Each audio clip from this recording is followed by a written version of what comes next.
વૃત્રાસુરને મારવા માટે થઈ અને જ્યારે દેવતાઓને વજ્રની જરૂર પડી, બીજા કશાયથી મરાય એમ હતો નહીં, કારણ કે એ પણ ભગવાનનો પરમ ભક્ત હતો. વૃત્રાસુર ભગવાનનો પરમ ભક્ત હતો. વૃત્રાસુરની કથા ભાગવતજીમાં આવશે.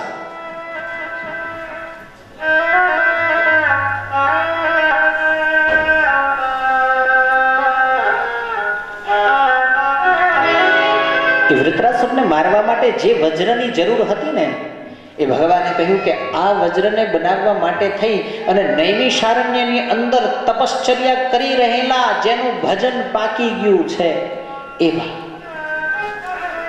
જેને મારી ઝાંખી થઈ ગઈ છે, જેનો પ્રેમ મારામાં સમાઈ ચૂક્યો છે, એ મારો ભક્ત જે પરાકાષ્ઠાએ પહોંચી ગયો છે, એવા દધીચી નામના મહર્ષિ નૈમિષારણ્ય ધામની અંદર બિરાજે છે. એને તમે જઈને પ્રાર્થના કરો, એની તમે જઈને સ્તુતિ કરો. જો એ રાજી થશે ને તો એની અંદર રહેલા એના પોતાના અસ્થિ અને એનું જો વજ્ર બનાવવામાં આવે તો આ વૃત્રાસુર મરાય. જુઓ, આ ભારત વર્ષના ઋષિઓનો ત્યાગ જુઓ.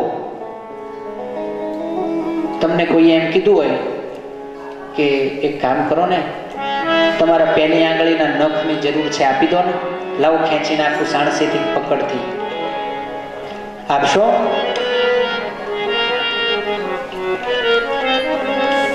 ન બની શકે, આપણાથી ન થઈ શકે. ભૂલથી ચીપટી આવી ગઈ હોય તો ક્યાંય સુધી ફૂંકો મારીએ, છાસમાં આંગળી બોળીએ, પાણીમાં આંગળી બોળીએ, મોઢામાં રાખીએ, તો જ્યારે તો આ તો જીવતા અસ્થિને આપવાની વાત કરી છે. દેવતાઓ આવ્યા છે દધીચી મહર્ષિની પાસે. આવતાની સાથે દધીચી મહર્ષિએ સામે જઈને કીધું, કંઈક લેવા આવ્યા લાગો છો? દેવતાઓ કે હા પ્રભુ, હવે તમે અમારા તારણહાર છો, તમારી કૃપા જો અમારા ઉપર નહીં થાય તો વૃત્રાસુર મરાશે નહીં. વૃત્રાસુર જો નહીં મરાય તો દેવતાઓનું જીવવું રહેવું દુષ્કર બની જશે. હવે સાંભળજો, હવે કથા આવે છે.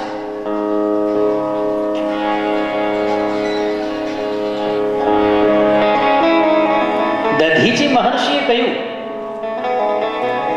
અસ્થિ જોઈએ છે, મારા અસ્થિ જોઈએ છે. દેવતાઓ નીચું નાખી ગયા, કારણ કે કોઈની પાસેથી એના અસ્થિ કેમ સીધે સીધા એવી રીતે માગી લેવાય, એટલે નીચે નાખી ગયા, નીચું જોઈ રહ્યા છે. ચિંતા ન કરશો, મને ખબર છે કે તમારે મારા અસ્થિ જોઈએ છે, હું આપી પણ દઈશ.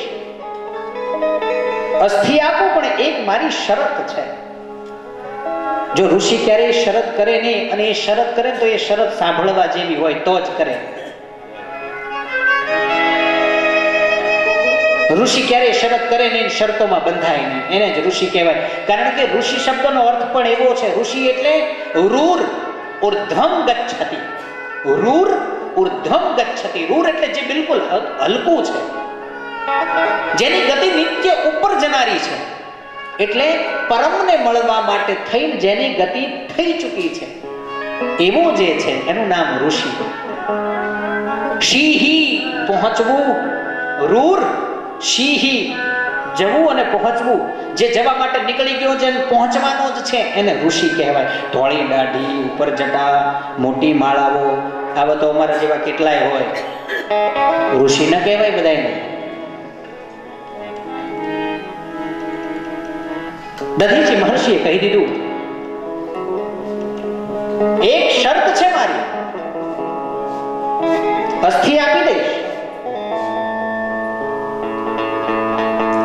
પહેલી શરત એ મૂકી કે હું મારા શરીરને કાપીશ નહીં, છેદીશ નહીં, ટુકડા નહીં કરું. દેવતાઓ મૂંઝાણા, પણ આ તો ઋષિ છે, પ્રશ્ન કરે ને તો જવાબ પણ તરત આપી દે, પરીક્ષા ન કરે કોઈની. એટલે તરત જ દધીચી મહર્ષિએ કીધું, સ્વર્ગમાંથી કામધેનુને બોલાવો, એ કામધેનુ મારું શરીર ચાટે. એ કામધેનુ મારું શરીર ચાટે ને ચાટતા ચાટતા રુધિર માંસ મજ્જા આદિ ચરવા આદિ નાશ પામે અને જે અસ્થિ નીચે પડ્યા હોય પછી લઈ જજો. એમ નામ અસ્થિને અડાય નહીં. બીજો પ્રશ્ન ઋષિએ તરત જવાબ આપ્યો. સ્વયં ગંગાજી ગૌમતી બનીને અહીંથી વહી રહ્યા છે, એની અંદર પ્રક્ષાલિત કરી અને મારા અસ્થિને લઈ જજો. હવે શરત મૂકી અને દેવતાઓ મૂંઝાણા. દધીચી મહર્ષિ કહે છે, મારી છેલ્લી અને નાનકડી શરત એવી છે કે મારે અસ્થિ તમને દઈ દેવા છે, ના નથી પાડતો, આપી પણ દઉં, પણ મારી એક ઈચ્છા છે, એ મારી ઈચ્છાને જો તમે પૂરી કરો તો હું અસ્થિ તરત આપી દઉં. દેવતાઓએ તરત કીધું, ઓહો, ઋષિની શું ઈચ્છા હોય? દેવતાઓએ કીધું, હા, કઈ વાંધો નહીં, આપની જે ઈચ્છા હોય આપ અમને કહો, અમે તરત પૂરી કરીશું અને તમને અસ્થિ, તમારા અસ્થિ અમે લઈ જઈશું. દધીચી મહર્ષિએ જે ઈચ્છા માગીને એમાં તમારું મારું આ સૃષ્ટિનું કલ્યાણ. દધીચી મહર્ષિએ કહ્યું, મારા અસ્થિ આપું એ પહેલા મારી એક ઈચ્છા છે કે આ પૃથ્વી ઉપર, આ આખી પૃથ્વી ઉપર જેટલા પણ તીર્થો છે, તીર્થ શબ્દનો અર્થ પછી સમજાવીશ. તીર્થ એટલે શું? બધાને તીર્થ ન કહેવાય. જ્યાં જળનું પ્રાધાન્ય હોય, જ્યાં પાણીનું પ્રાધાન્ય હોય, માત્ર ને માત્ર એને જ તીર્થ કહેવાય. અને જ્યાં મૂર્તિનું પ્રાધાન્ય હોય, જ્યાં મંદિરનું પ્રાધાન્ય હોય એને ધામ કહેવાય. સાંભળજો, આ ધામ પણ છે ને તીર્થ પણ છે. ગૌમતી ગંગા પણ વહી રહી છે અને સ્વયં 88,000 ઋષિઓના સેવિત ભગવાન કૃષ્ણચંદ્ર પરમાત્માની સાથે આ સૃષ્ટિમાં એના તમામ તીર્થો. કથા સાંભળો. દધીચી મહર્ષિએ કહ્યું કે આ પૃથ્વીના જેટલા પણ તીર્થો છે ને એ હું આ મારા પગે ચાલીને પદયાત્રા કરું. બધાય તીર્થોના, ચારે ધામની સાથે દરેકે દરેક તીર્થના, દરેકે દરેક ધામના હું આ પગે ચાલીને દર્શન કરું, પછી હું પાછો આવું ને ત્યારે તમે મારા અસ્થિ લઈ જજો.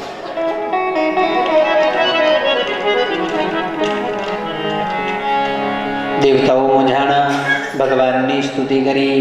ભગવાન પ્રગટ થયા છે. અતિ મનોહરમ સર્વ સુંદરમ તિલકલક્ષણમ ચંચલક્ષણમ. ચતુર્ભુજ નારાયણ ભગવાન પ્રગટ થયા છે.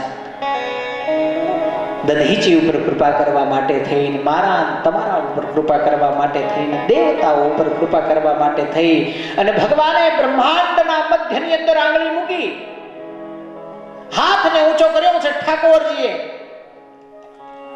અને ભગવાને આજ્ઞા કરી છે આ સમસ્ત પૃથ્વીના જેટલા પણ તીર્થ, જેટલા પણ જળાશય, 84 કોષ પદયાત્રાની સાથે બધાય બેઠકજી, તમામે તમામ તીર્થો પારે જ્યોતિર્લિંગ, આ પૃથ્વીના જેટલા પણ તીર્થ અને જેટલા પણ સ્થાન છે એ બધાય મારી આજ્ઞાએ કરી અને આ દધીચી મહર્ષિને દર્શન આપવા માટે થઈને નૈમિષારણ્ય ધામની અંદર સદેહે પધારો. કૃષ્ણ કનૈયા.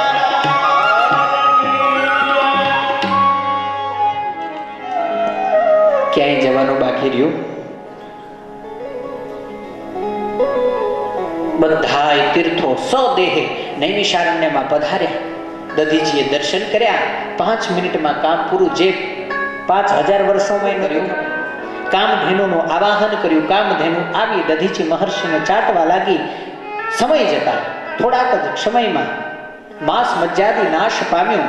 મહર્ષિએ નાભીમાંથી પોતાના પ્રાણને બ્રહ્મનાડીમાં ચડાવી સિદ્ધો અને 3 કુંડળી મારેલી, જે કુંડલીની શક્તિ એમાં પ્રાણને પરોવી બ્રહ્મનાડીની આજુબાજુ રહેલી તમામ આંતરિક શક્તિઓને ભેદી છૂટી કરી અને પ્રાણને બ્રહ્મનાડીમાં થઈ ષડ્ય ચક્રોનું ભેદન કરી અને બ્રહ્મરંધ્રની ઉપરના ભાગમાં સહસ્રારમાં સ્થાપન કર્યો અને ત્યાંથી ફટાક દઈને ફટાકડો પૂજ્યો અને એ પ્રાણ સીધો જઈને ઠાકોરજીમાં ભળ્યો.